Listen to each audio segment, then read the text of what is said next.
Imagine करो आप road पे चल रहे हो, आपने कोई क्राइम नहीं किया, किसी से कुछ बात नहीं की और एक एआई पावर्ड कैमरा आता है, आपके फेस को स्कैन करता है और यहाँ पे अपने डेटाबेस में से हजारों फोटोज से कंपेयर करता है कि आप कौन हो, आपको जानने की वो कोशिश करता है। साइंस फिक्शन लग रहा है? वेल, इसी वजह से एफआरएस यानी फेशियल रिकॉग्निशन सिस्टम, ये जो टेक्नोलॉजी है ये दुनिया भर में कंट्रोवर्शियल है।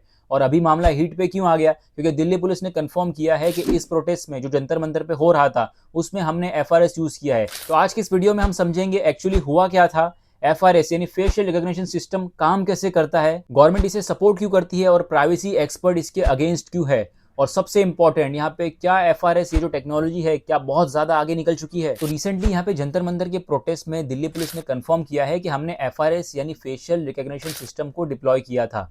अब उनका कहना यह है कि यहाँ पे लार्ज गैदरिंग है, प्रोटेस्ट है, तो उसमें से कोई क्रिमिनल तो नहीं है, लॉ एंड ऑर्डर मेंटेन हो, तो उसलिए उसको स्कैन किया जा रहा था कि यहाँ पे लॉ एंड ऑर्डर मेंटेन रहे और क्रिमिनल के डेटाबेस से यहाँ पे फेशियल रिकॉग्निशन यहाँ पे चेक किया जाए। अब रिपोर्ट्स की माने तो कई 100 लोगों का यहाँ पे नाम आया है जिनका पास में क्रिमिनल रिकॉर्ड था। उसके बाद काफी क्रिटिसिज्म हुआ कि यहाँ पे लोगों का कहना यह था कि जो आम जनता है उनका चेहरा उनकी मर्जी के बिना स्कैन हो रहा है, जो आम लोग है उनका चेहरा भी स्कैन हो रहा है। तो उसके बाद क्या हुआ कि दिल्ली की हाईकोर्ट में एक यहाँ पे पिटीशन फाइल किया गया कि क्या ये जो चीज हो रही है वो सही है या नहीं। अब कौन सही है उसके लिए हमें समझना पड़ेगा कि एफआरएस है क्या, फेशियल रिकॉग्निशन सिस्टम ये काम कैसे करता है। अब मूवीज में जो दिखाया जाता है फेशियल रिकॉग्निशन वैसा नहीं होता, फोटो से फोटो मैच कर दिया, ऐसा काम नहीं करता है फेस रिकॉग्निशन सिस्टम। सबसे पहले कैमरा आपका फेस कैप्चर करता है और एआई के थ्रू यहाँ पे आपके फेस का एक यूनिक आइडेंटिटी क्रिएट करता है। मतलब क्या हुआ, जैसे आपके आंखों के आंखों का डिस्टेंस हो गया, नोज हो गई, जॉ लाइन हो गई, ये सारा स्ट्रक्चर वो यहाँ पे क्यूरेट करता है और एक मैथमेटिकल कोड बना देता है। इसे कोड बोलो या फिर मैथमेटिकल टेम्पलेट बोलो या फिर आम भाषा में जो चलता है फेस प्रिंट इसे कहते हैं, जो एक फेस प्रिंट आपकी जनरेट हो जाती है। फिर ये फेस प्रिंट को यहाँ पे डिजिटली स्टोर किया हुआ जो फेस प्रिंट है उससे यहाँ पे मैच किया जाता है और आजकल का जो एआई है वो सेकंड में यहाँ पे कई लाख फेस स्कैन कर लेता है। तो ये काफी यहाँ पे यूजफुल होता है लार्ज स्केल इन्वेस्टिगेशन के लिए। दिल्ली में हमने देखा ये यहाँ पे सारी चीजें पुलिस की वैन में बैठ के की जा रही थी, क्योंकि यहाँ पर स्क्रीन देखिए, स्क्रीन इससे पहले पुलिस हटा दे यहाँ से हम लोगों को।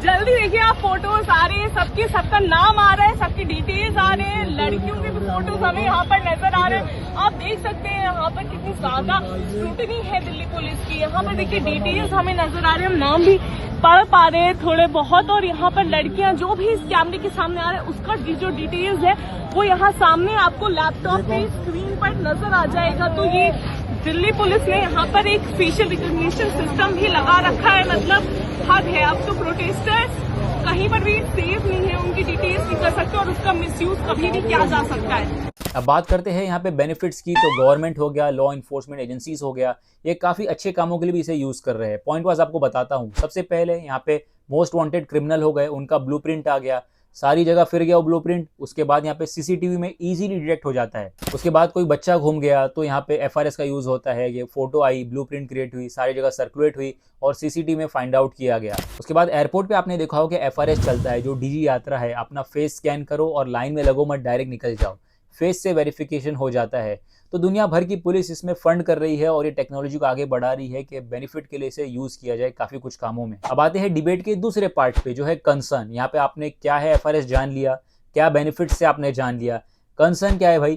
कंसर्न है प्राइवेसी। जैसे आप पैटर्न लॉक लगाते हो, फिंगरप्रिंट लगाते हो, तो पैटर्न और फिंगरप्रिंट तो आप चेंज कर सकते हो, लेकिन फेस एक मरतबा आपका गया तो फेस तो चेंज नहीं होगा। तो प्राइवेसी कहाँ गई? लोगों का कहना यह है कि यहाँ पे फेस का मिसयूज किया जा सकता है।